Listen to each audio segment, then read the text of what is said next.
sixth grade families.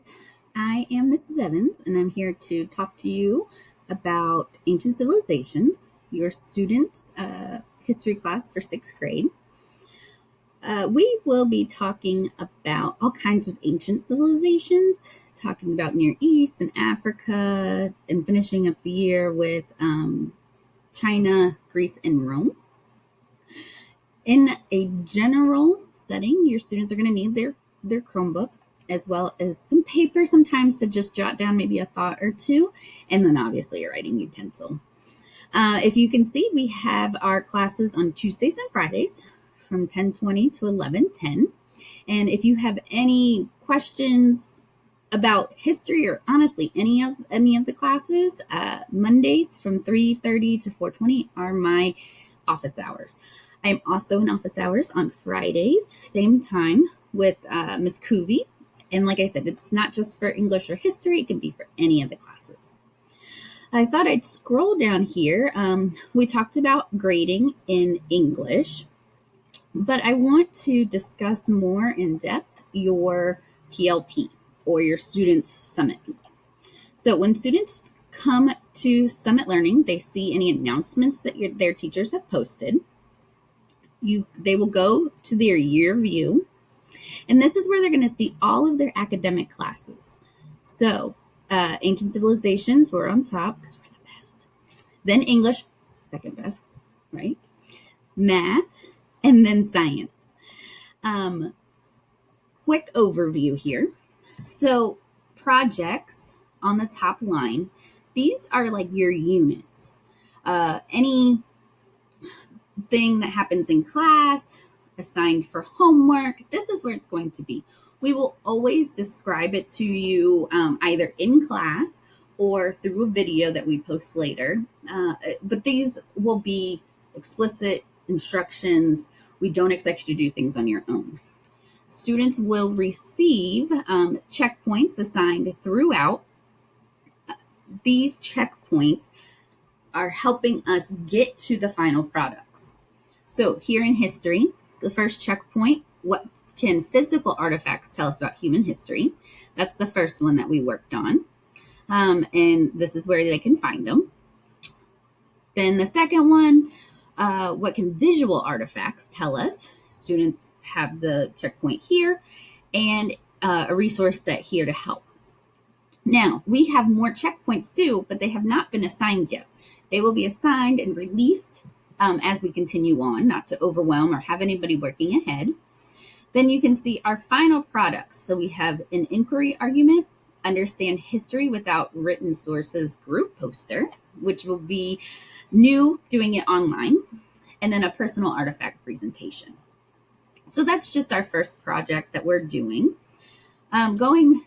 Continuing on, we have our power focus areas, and I started talking about that in English as well.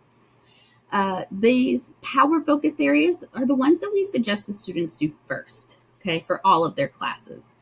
Now, what happens is when you go in to a power focus area, first, your student will take the diagnostic. Diagnostic, if you remember KWL charts from school, this is the K part, the what do you already know.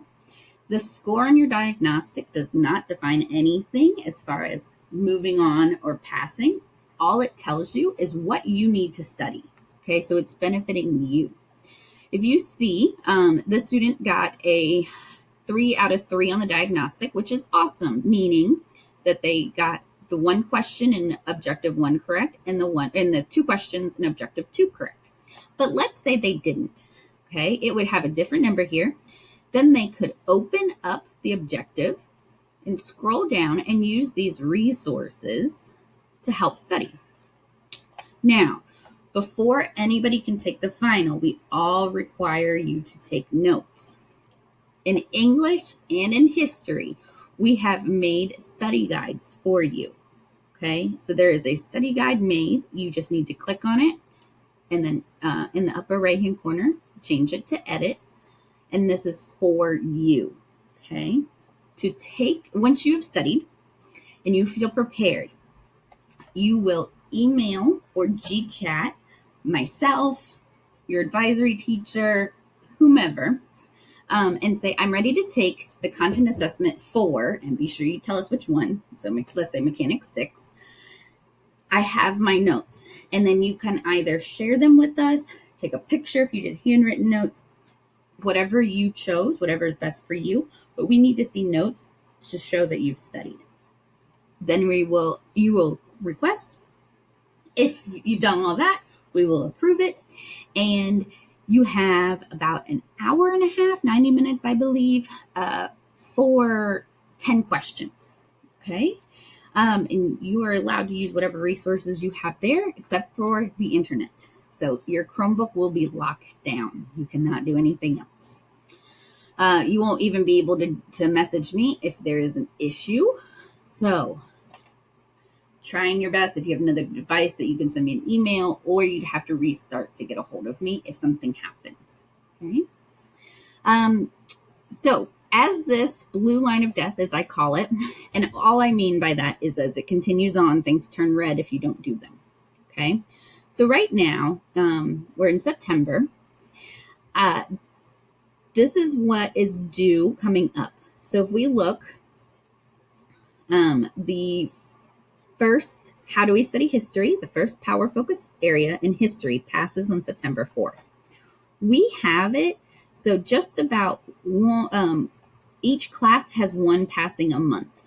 So 4 weeks in a month, if you guys take 1 week to study and pass each one, then you'll be right on track. Okay. Our goal is for you not to fall behind.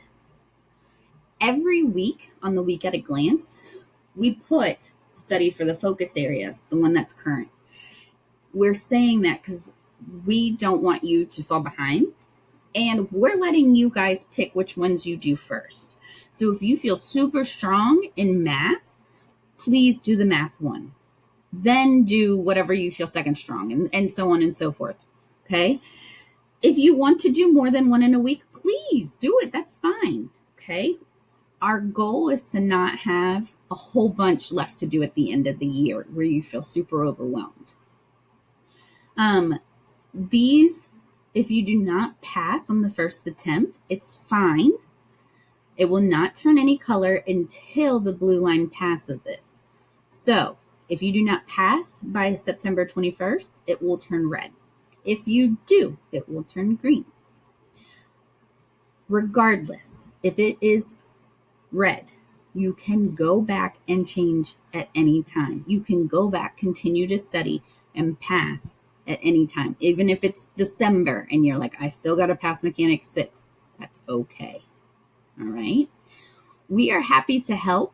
Once you guys try 3 times and you're still just not getting it, we will do our best to reach out to you and say, okay, what's going on? Let's study. Do we need to have a one-on-one? And we are happy to help. Okay. I'm happy to help with any subject, maybe not math. But I will do my best. All right, guys. So that's about it as far as your PLP goes. Start with power focus areas. Additional focus areas are there to boost your grade. But if you for sure want an A, you need to do these because remember they're worth 6% of your grade. That is important. All right. But I say get these done first, the power focus areas, and then you can move on. All right. If you guys ever have any questions for me regarding the PLP right here, please let me know. All right. Let's see, progress tab. You will see that anything that your student has as far as mastered anything, any content assessments or focus areas, their grades, these really aren't put in until you have your first project. And if you have a mentor meeting and your mentor puts in any notes, they will be here as well. All right. So real quick, your mentor meetings are weekly with your mentor. Some of you might be able to see them twice a week. And hopefully your advisor teacher goes over that a little bit more in depth before all of this. So if you have any questions about anything, please feel free to reach out. I have been at SPA for 3 years now, and I've been teaching English and history and ELD since I moved to California in, let's say, 2012. So I am happy to help with anything. Thanks, guys.